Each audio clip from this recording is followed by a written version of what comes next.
the news tonight, Governor Zulum leads Borno and Yobe delegation to State House for a meeting with President Buhari on a wide range of issues. Borno State Geographic Information Service makes final warning to seal properties not complying with laws governing land administrations. Plus, early morning fire disaster at Custom IDP's camp, Maiduguri, claims 3 lives, destroys shelters housing over 600 families. Pleasures as you join us again on NTA Maiduguri News at 7, reaching you live from our studios this Wednesday, the 17th of February 2021, which is also the 5th of Rajab, 1442 after Hijrah. I am Jedwa John Jesney, and now the news in full.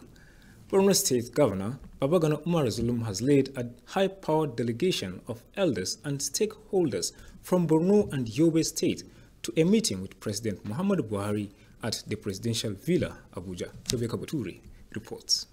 The delegation had Governor of Yobe State, Maimala Buni, former governors of Borno State, Sheikh Garma and Senator Kashim Shatima, Shehu Borno Abubakar Umar Garbe El Kenemi, and Emir of Fika Alhaji Muhammadu Abali Ibn Muhammadu Idrisa. The high-level meeting focused on sustaining recent gains made by the military in the fight against Boko Haram in the northeast. The interaction also discussed resettlement of the internally displaced persons, the communities and villages that are safe, rehabilitation and reconstruction of major federal roads in Borno and Yobe State, among others.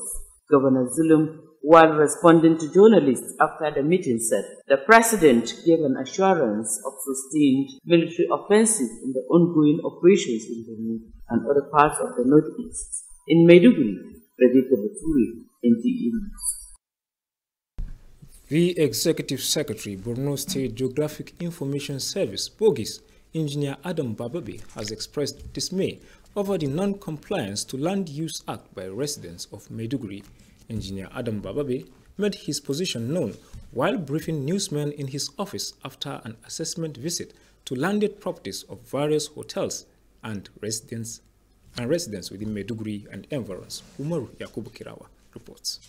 The Executive Secretary, Borno State Geographic Information Service, BOGIS, Engineer Adam Bababe, said the essence of visiting the properties is to ensure that hotels and residences have regularized their documents without breaching the terms of land allocations as contained in the Land Use Act. In the year ended 2020, the agency has generated 436.8 million naira.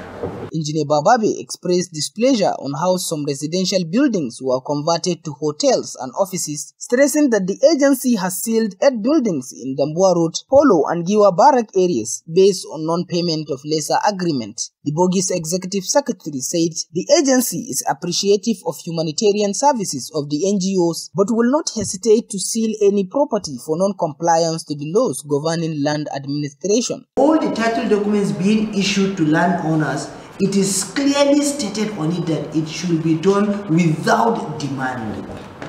What we are doing is demand. Engineer Bababe urged the public to comply with all land regulatory matters in the state, which include payment of outstanding bills and rectification of documents, among others, pointing out that BOGIS as a government agency has the responsibility of regularizing land matters in the state. The Executive Secretary was accompanied on the exercise by management staff of the agency. In Maiduguri, Umaru Yakubu Kirawa, NTA News.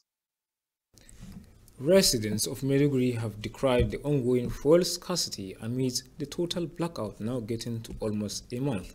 Pauline Kujevana sought to know where the problem lies. A round to most filling stations shows quite a number not dispensing fuel, while the few others dispensing have queues, with some selling above the official price and others stick to the price of 162 naira per litre, including NNPC mega station. The fuel scarcity is nobody is monitoring them. Today, if you come to this place, you will find it a different price. If you go to that place, I find it a different price. We in Brunei, we are suffering about 2 or 3 weeks ago. We don't have light. So without the fuel, we cannot survive. Rabin gidan mai na gari nan ba mai. To na ga ma wani gidan mai litan su aboye. Lita din za a maka amma wai suka ce wai 165 ne a kai suke fada. The Independent Petroleum Marketers Association, IPMAN, confirmed that some members are holding the petroleum product based on the rumor-making round that federal government will increase the price of fuel, even though they currently purchase at 162 naira per litre in Lagos. Damman da muke saya wurin su sai sun so kan mana farashin da muke samu. Amma yanzu farashin da suke sayar mana ba zai yi mu dauka kaya mu zo mu sayar da shi nan ba. Asara za mu yi shi. Department of Petroleum Resources DPR, on the other hand, warned against holding of fuel as it has deployed its staff to ensure the product are sold to customers at official price. If any marketer is not selling, and he has product, that marketer will be sanctioned. And we have various stages of sanctions. With this development from the authorities, it is hoped that there will be availability of petrol to ease the hardship being experienced in Maiduguri. Pauline Kujevana, NTA News. Maiduguri Metropolitan Council Chairman Ali Umar Bolori has received diesel to power major boreholes in the 15 wards of the area to check the continued water shortage as a result of the weeks of power outage in the state. Reports sent in by the Information Unit of the MMC indicates that the chairman and his councillors are making efforts to ensure the hardship on the people are reduced. Dennis Kefas Dibal has the details. The disruption of power supply in Borno State as a result of damages to the transmission line has resulted in crippling commercial activities and water shortage in some part of Maiduguri and environs. Concerned by this development, the chairman MMC intimated the governor who approved a high-powered committee for the distribution of diesel to power generators in areas where scarcity prevails. To complement the effort of the Ministry of Water Resources, the chairman Ali Umar Bolori and his team of councillors took delivery of the product, with each ward receiving 1 drum of diesel. The chairman warned borehole operators to ensure judicious use of the product and regular pumping, emphasizing that anyone caught siphoning the product will be dealt with, as efforts are on to increase the service hours of the generators so that residents do not run short of water. At Bulunkutu Saleke Line Kachalla, the borehole operator Maina complained of the leaking surface tank, thereby increasing the shortage of water supply in the area. At Modganari, Alhaji Amodu also complained of the low power of the submersive pump to deliver water to far distances. The chairman Ali Umar Bolori promised to look into the issues with a view to provide solutions. Zanna Lawan Kakaje from Fezan, Titiyo, the councillor representing Gwange 3, and the ward secretary of Bolori 1 took turns to express appreciation to the government of Professor Babagana Umar Zulum for his concern to the welfare of the masses. In Maiduguri, Dennis Kefas Dibal, NTA News. Time now for a commercial break. Stay tuned for more stories when we return. JJ has always been my father's hero. So this year, I wanted to do something really special. If I could just talk to JJ, I'm sure he would remember Dad. Mom says never give up. Hello JJ, it's me Victor. My dad's birthday is coming up soon and I want to surprise him.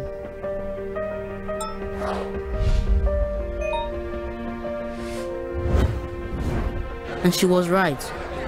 I have been looking for you everywhere. Please help me.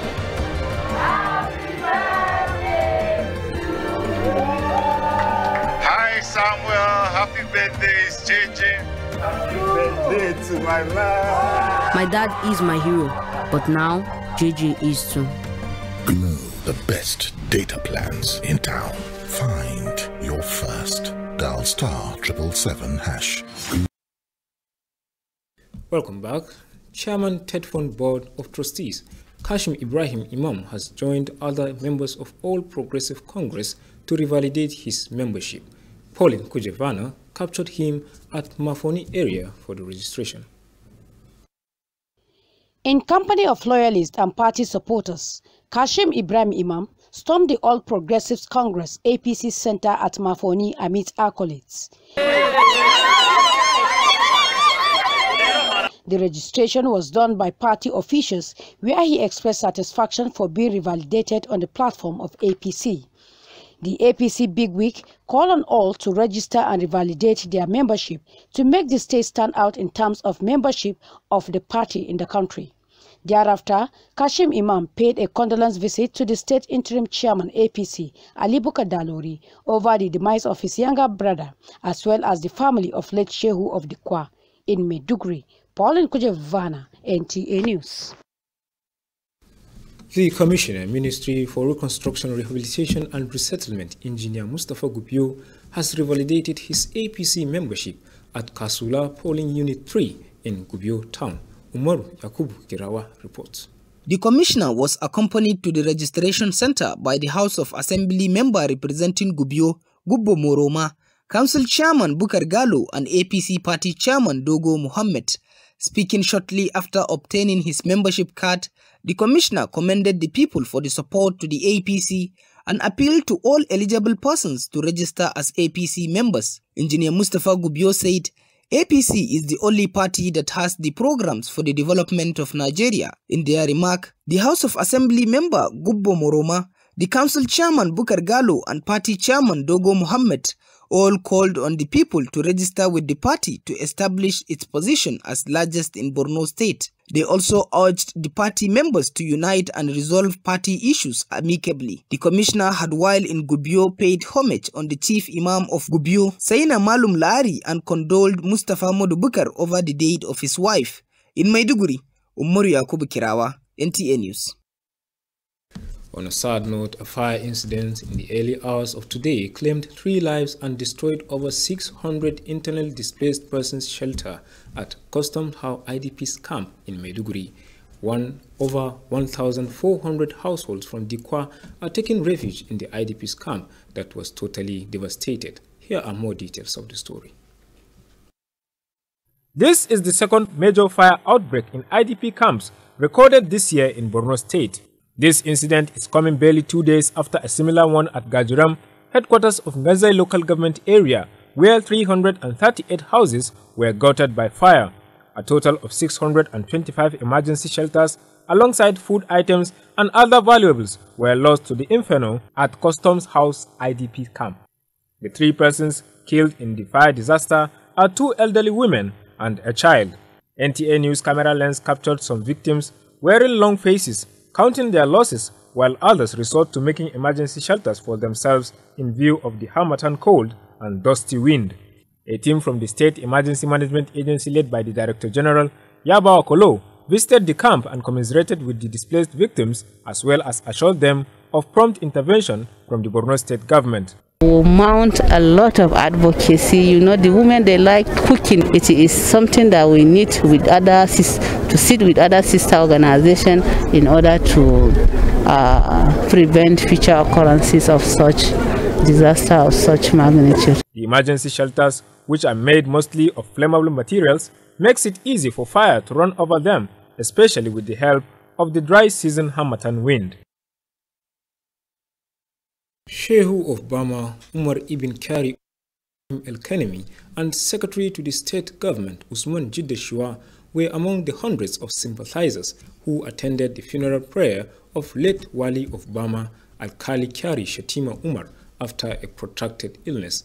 The prayers were held at his residence at Gomari area in Maiduguri. Kaigama Mustafa Shehu reports. The funeral prayers was led by Imam Eden Obama Matoli Imam Abba, among other dignitaries that were in attendance.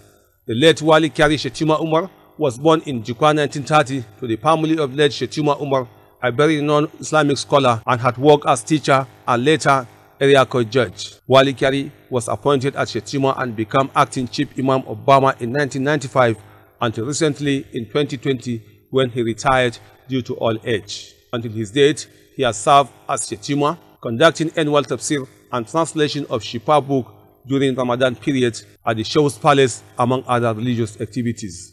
The deceased left behind 3 wives and 25 children. Among them are Babagana Alkali of Nigerian Immigration Service, Dr. Kazim Wali of Nigerian Arabic Village University in Gala, and Dr. Usman Alkali of National Space Research and Development Agency, among others. The 3rd-day prayers for the repose of the deceased comes up on Friday at Ngomari area of Maiduguri Metropolis. In Maiduguri, Kaigama Mustafa Shehu, NTA News. And that's all we have for you. Enjoy the rest of the evening.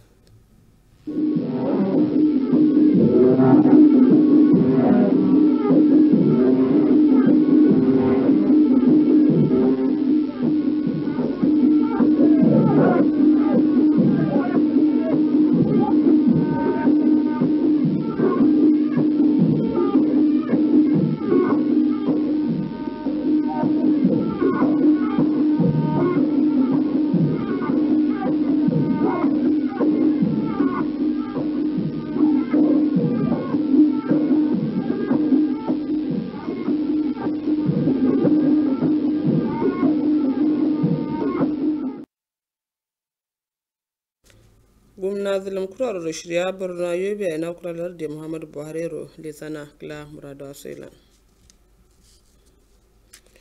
hukuma benare ma kursa to tade babariya sukuna duya ya kai da sidiya zaima nan zida zakcin suna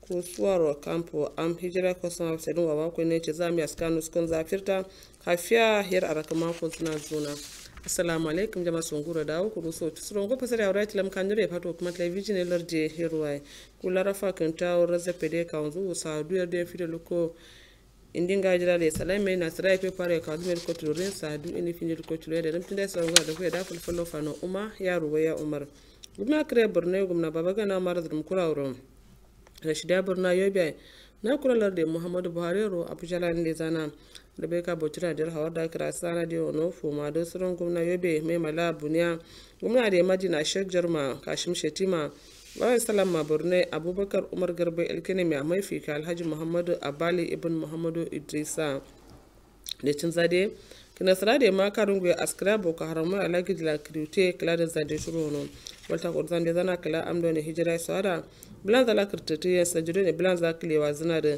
zawa da ma kurkura kura borno ya biya da garcan kuncin duron gwamna zalimi kura hawaruyar jawa galaxy ladin ga wasan da kuralar da zade za su salu na ladin shewa na kuralar da dai ta wadacina askara da cira zale makalakin da ma ada kashara da burna na da ne gari kafina sama son ko za ko zai nono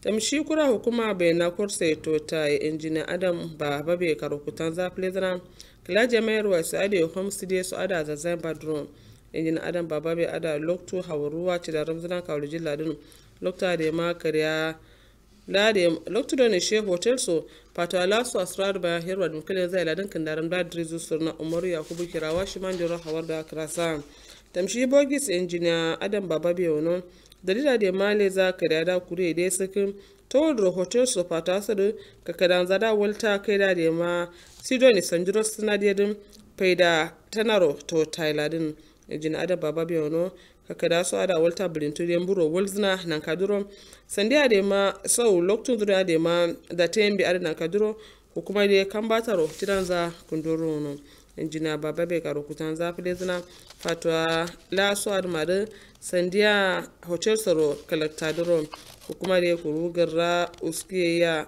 klazawa dambo apollo ade magiwa bare kaladin da suna kala kuna lasu ada alzanya ladin tamshukura da rokon zuro kura hukuma da lasu liyada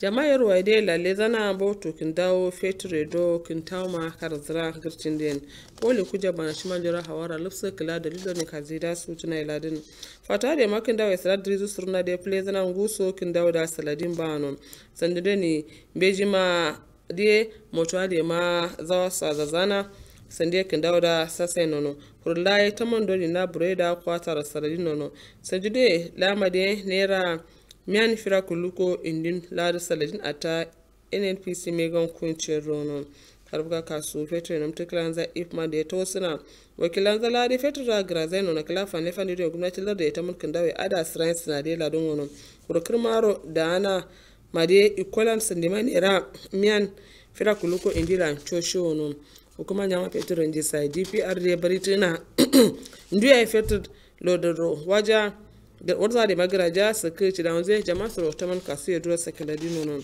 kada da dadin tuma da ma beji kin da fiti da kuzukuro jino shaman hukuma da rar kille za aliyu mara bolore kin da diesel su ndina da bo kollan wurame luko trayero asadro samzina bautun je so da ma nirkulan trike ba suna ma ada kaske turo hawar da shawara kuma ne funjina da ci amma da kasalan za ka sada da ma ko zana to drongunu jama'a sirrin su ada kaske turo wakida dir hawara krasana dio nan butu nur kullan triki ya de gana giro samtila de ma ko ne su ada zamzira sakala marade ma kasu ya su botun je san gurara so yero la don kulorin dr kandaram duro filitaro chairman kuma da rubkulin za ya sakin gwamnati ya de ma committee martafa kuturo chiko kin dawo de zai ada engineer general su ado samsudin nado ne ya de ma botun je grezna so de kazin za kaske turo kasa da cidaram nyaman jero ji saidon ga kunta pletara aliyu mara boloria kansilada da masan di manguro soro da za duron farfala da sada samza chairman dai ambre ne boholan ji sama so dabbare tana dalilin nan karo faidata wanda ya da magra zan yono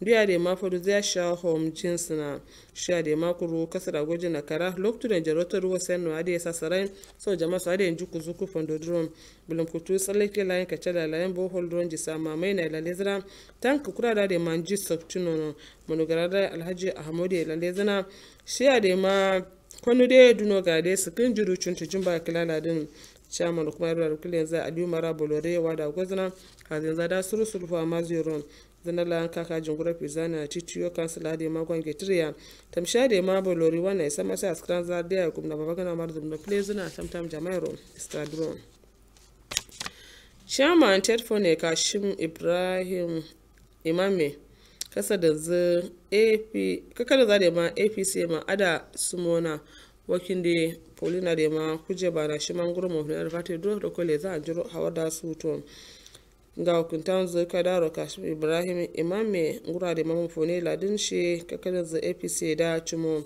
da masu ada bozna kakan zada da masu musa da bana zuci yaji mai da su ada a zendron kashim imame waltu kuru lezin chairman apc tamdana ali bukar dollar ya taje zina kala karamin zuba zina ladin hella mai tusho diwai kuntero Commissioner RR Engineer Mustapha Gube kan za APC da kasula Chipla Gube ladan Simona Umar Yakubu Kirawa shi man jira hawar da karasa Commissioner da sha wakil mai shirin kare Borne lan nashara wakiltuma Gubo Maruma Chairman kuma da Bor Galwa tama APC Dogo Muhammad za da ma kada chamo halu zanga kan za Simona don Commissioner da jama'a za suna ga wakilta APC Repleta Duron Engineer Mustapha Gubewe Shewono APC da shi ma jami'ar da kandaran jawalar da Anglozi na wono Commissioner da Guyelarin Ninja na Imam Gubewe sai na Malam Lari da Rufsuna wata kuro Mustapha Mudiya ta jizna kalakarin Fatima Zuba zina ladin kusuwaro wawa kone kampo custom house din cizinan amyaka anuskun za firta kafiya hira kuma ko zina zuna yalla duma ko zina husu ama da majuka kamfanin da sana da kadan za da ma sama sa faro walono jadwajen jessen shiman jiro hawar da suto ada indingar wawa ko na da ma campus sadin surobon la cijin dum wawa ade ya ci wono kawo india ko zin gajiran headquarter kuma na ganze ladin shiya da ma fata don yari kuma ko zina zuna amiya ka ba zana da injiri kuma so na falle kam ganano dr wakin da hawa da labci ladin lade kadan za da ma zuna su ada sabsan laye klara kirta da ma nam zana no rade ma laye kafiya don ne gadiya sai labta sadin so binin da sukin tim hukuma sai mai director kura ya ba ku lokura da kamfuro le za su jira lale zana to da ma cina gwamnati kare burrai ya sadiya bana jirron kafiyan zanguso ngalla leda na kaduro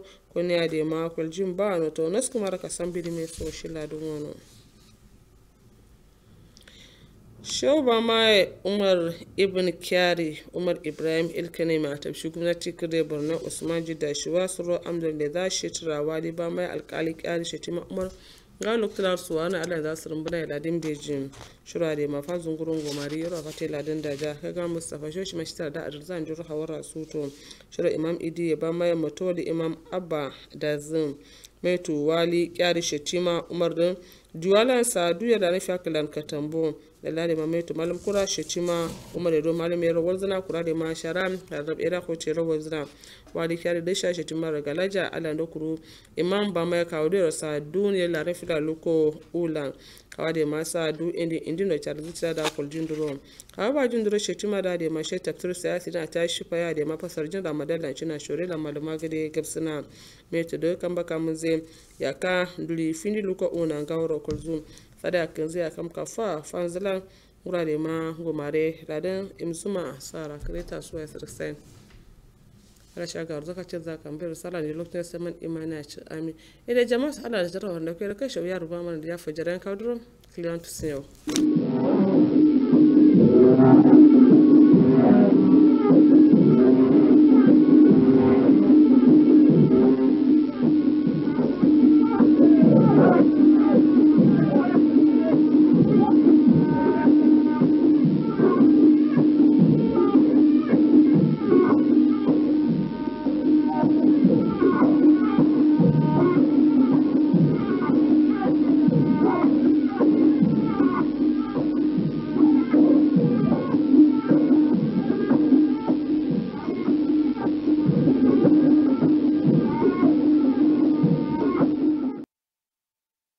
cikin fassarar labarin za ku ji cewa gwamna Zulum ya jagoranci tawagar Borno da Yobe don tattaunawa da shugaba Buhari.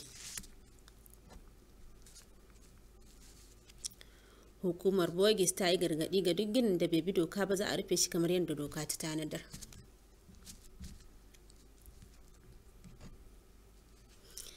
Hakanan da sassafe yau muka samu rahoton faruwar gobara wanda ta yi sanadiyar mutuwar rayuka guda 3 a sansanin 'yan hijira na kwastam da asarar dukiyoyi. Masu kallo amincin Allah ya tabbata a gare mu baki daya daga nan gidan talabijin ta NTA Maiduguri a yau Laraba 5 ga watan Rajab shekara ta 1442 bayan hijirar Annabi Muhammad sallallahu alaihi wasallam wanda ya daidai da 17 ga wannan watan a kuma wannan shekarar. Mai fassarawa Hauwa Bashir ɗan Kyallori. Gwamnan jihar Borno Babagana Umar Zulum ya jagoranci manyan tawaga ta manya da masu ruwa da tsaki na jihar Borno da Yobe don tattauna da shugaba Muhammadu Buhari a fadar shugaban kasa da ke Abuja. Wakiliyar mu Rebecca Bature ta bayyana mana a cikin rahoton ta cewa tawagar ta hada da gwamnan Yobe Mai Malabuni, tsohon gwamnan jihar Borno Ashek Zarma da sanata Kashin Shatima, Shehun Borno Abubakar Umar Ibn Garbe El Kanami da sarkin Fika Alhaji Muhammadu Abali Ibn Muhammad Idrisa. Tattaunawar da suka yi don samo zaren magance matsalar 'yan ta'addan Boko Haram a yankin Arewa maso gabas da ci gaban da jami'an tsaro suka samu. Kazalika an tattauna batutuwa kan muradin dawo da 'yan hijira muhallansu guraren da ke da tsaro. Kana da gyara babbar hanyar Maiduguri zuwa Yobe da dai sauransu. A ƙarshe da yake wa 'yan jaridu jawabi bayan sun gana da shugaban ƙasa. Bayyana cewa aikin da sojoji suke za a ci gaba da yi kamar yadda ya dace. Sakataren hukumar Bogis, Injiniya Adam Bababe, ya bayyana alhininsa bisa ga rashin yin da'ar da mazauna Maiduguri suka yi kan bin dokar da tsarin ta kafa. Umar Yakubu Kirawa ya bayyana mana cikin rahotonsa cewa injiniyan ya bayyana makasudin ziyarar tashi don tabbatar da cewa gurin da aka gina hotels da gidaje guri ne da ya dace bisa ga tsarin dokar ta hukumar Land Use Act. Injiniya ya kara da cewa sake takaddun ya zama wajibi ga duk wanda ya kama, hukumar kuma ba za ta dakata ba wajen rufe duk gurin da ya kauce doka. Hakanan ya kara da cewa akwai gini guda 8 a Dambuwa Road da Folo da Giwa Baro wanda aka kafa musu dokar rashin biyan kudaden su wanda hukumar ta daura musu, sannan ya ba kokarin hukumar NGO tare da tabbatar da daukan doka ga duk wani wanda bai bi dokar ta hukumar ba. A ƙarshe injiniyan ya yi kira ga al'umma kan yin da'a wajen bin dokokin hukumar kamar biyan basussukan da ake bin su da dai sauransu. Mazauna Maiduguri sun bayyana alhininsu bisa ga karancin mai a Maiduguri wanda ya ɗauki kimanin wata guda. Paulin Kujibana ta zaga don duba mana matsalar da ke jawo hakan, inda ta bayyana mana cewa yawancin gidajen man shiru kake jin su babu kowa, wasu gidajen man kuma suna sayarwa fiye da yadda doka ta kafa musu, kamar NNPC Mega Station suna sayar da litan akan naira 62. Ƙungiyar 'yan kasuwa ta man fetur wato IPMAN sun tabbatar da cewa wasu daga cikin membobinsu suna siyan man suna ɓoyewa biyo bayan jita-jita kan cewa gwamnatin tarayya za ta ƙara a farashin. Hukumar DPR kuwa ta yi gargaɗi ga masu ɓoyewa tare da kira da a siyar da shi daidai da farashin da aka ƙayyade. Shugaban MMC Ali Umar Bolori ya karɓi man da za a saka a manyan bohol a unguwanni 15 waɗanda suke da matsalar rashin ruwa saboda ɗauke wutar nefa a cikin jiha. Dennis Kifas Dibal ya bayyana mana cikin rahotonsa cewa rashin wutar lantarkin ya jawo koma bayan al'amari a cikin birnin jihar Borno da kewaye. Duba da hakan shugaban MMC inda ya bayyana damuwarsa ga gwamna wanda ya amince da naɗa kwamitin da za su raba man don zubawa a janareto a unguwanni daban-daban da suke da matsalar. Shugaban da kansilolinsa ne suke raba man inda kowace anguwa take samun drum ɗin mai guda ɗaya. Haka zalika ya gargaɗi masu kunna bohol ɗin da su tabbatar sun yi amfani da man ta hanyar da ta dace. A unguwar Bulunkutu tsallake da Madaganari masu kunna bohol din sun bayyana matsalolin da suke fuskanta, inda shi kuma ya tabbatar da zai duba matsalar tasu don magancewa. A ƙarshe Zanna Lawan Kakaje daga Fizan da wakilin kansila na Gwange Titiwa da na sakataren Boloruwan sun bayyana yabawarsu ga gwamnatin Zula. Shugaban TETFON Kashin Ibrahim Imam ya karbi katinsa na zama memba a jam'iyyar APC a unguwar Mafoni. Paulin Kujibana ta bayyana mana a cikin rahotonsa cewa aikin yin rajista wanda ma'aikatan ke gudanarwa a unguwar Mafoni inda shugaban TETFAN ya bayyana gamsuwarsa bisa ga aikin nasu. Kana ya kira ga jama'a kan su fito su yi rajista zama membobin jam'iyyar ta APC. A ƙarshe Kashin Iman ya jajanta shugaban APC na jiha Alibukar Dalori kan rasuwar kaninsa da ma iyalan marigayi Shehun Dikwa. Kwamishinan gyaran muhalli da ginawa injiniya Mustapha Gubiyo ya yi rajista zama memba na jam'iyyar APC a mazaɓar Kasugula da ke garin Gubiyo. Umar Yakubu Kirawa ya sake bayyana mana cikin rahoton cewa a tare da shi a gurin rajistar akwai memba mai wakilta a zauren majalisar wakilai Gubo Muroma da masu ruwa da tsaki na jam'iyyar APC. A jawabinsa bayan ya karbi katinsa na zama memba, kwamishinan ya yaba al'ummar bisa ga goyon bayan da suka bashi tare da kira a gare su da su yi rajistar ta zama memba. Kana ya kara da cewa jam'iyyar APC jam'iyya ce da ke da son ci gaban Najeriya. Sauran masu ruwa da tsaki na jam'iyyar kamar shugaban yankin Bukar Galo da shugaban jam'iyyar yankin Dogo Muhammad sun tofa albarkacin bakinsu. A ƙarshe ya je gidan babban limamin garin Sayin na Malam Lari kana yayi wa Mustapha da ta'aziyar mai ɗakinsa. A yau da safiya ibtila'in gobara ya afku wanda ya sanadiyar rasa rayuka 3 da kona ɗakunan 'yan hijira kimanin 600 a sansanin 'yan hijira da ke Custom House da ke nan Maiduguri. Jadojon Jasani ya bayyana mana cewa wannan shine karo na biyu na faruwar hakan a sansanin 'yan hijira ta Borno a wannan shekara. Ɗaya gobarar an yi ta ne kwanaki 2 da suka shuɗe a hedikwatar gadiran da ke karamar hukumar Ganza inda ta kona gidaje guda 338 da ɗakunan hutawarsu guda 625 da kayan abinci da sauran kayayyakin amfani. Mutane 3 sun rasu, tsofaffi mata 2 da yaro guda 1 inda suka yi gudun da za su rakaɓe saboda yanayin hunturu. Daraktan ta hukumar nema da tawagar ta ya bawa kwalo sun ziyarci gurin da al'amarin yawa kana tare da tabbacin ba su taimako daga gwamnatin jihar Borno. Shehu Bama Umar Ibn Kari Umar Ibrahim El Kanemi da sakataren gwamnati Usman Jiddashuwa na daga cikin ɗaruruwan jama'ar da suka yi sallar jana'izar marigayi Walin Bama alkali Kari Shatima Umar. An yi sallar ne a gidansa da ke anguwar Gomari da ke nan Maiduguri. Kai gama Mustapha ya bayyana mana cewa babban limamin ba mutuwar Imam Abba ne masa sallar wanda ta kunshi manyan mutane daban-daban. Za a yi sadakar ukunsa ranar Juma'a a unguwar Gomari. Allah ya ji kansa, Allah ya sa mutuwa hutuci a gare samu kuma in ta mu tazo Allah ya sa mu cika da imani. Masu kallo duka iya labaran sai kuma gobe idan da duka.